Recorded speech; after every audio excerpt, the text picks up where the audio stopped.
پسرم شیرمرد مامان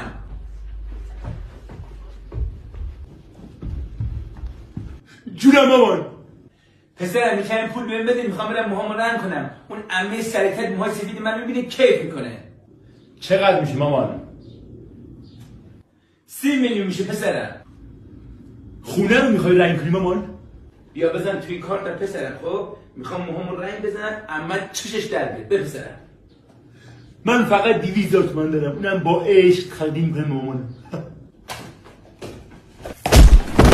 بی ارزه. بابا ببین کجا ولم، ماما بردین دافه دلم وسط این بلبشو دل جونم عشق. امروز سرویس طلا دیدم، باید برام بگیری، خیلی کیوت بود. تو جون بخواه جنیفر من. همه میخوام موهامو آمبره کنم رنگ مورد علاقت. اونم به روی چشم. نمیخوای بپرسی چقدر میشه واقعا؟ اصلا برام مهم نیست. تو بگو 100 میلیون. بعد از سره. مرسی وحشی من. میگم اون مامان عزیزت نداره همه چیو خراب کنه. الان میرم یه جوری پولش میدم، تو خودت آماده که الان میام.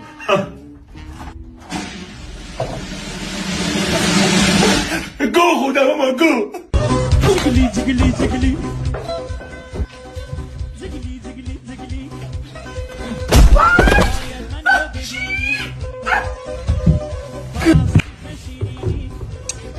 دلت خنک شد همه چی به هم زدی؟ فهم گم شو، بیا برو انتر خانم، بعدا حسابتو میرسم. بگم شو.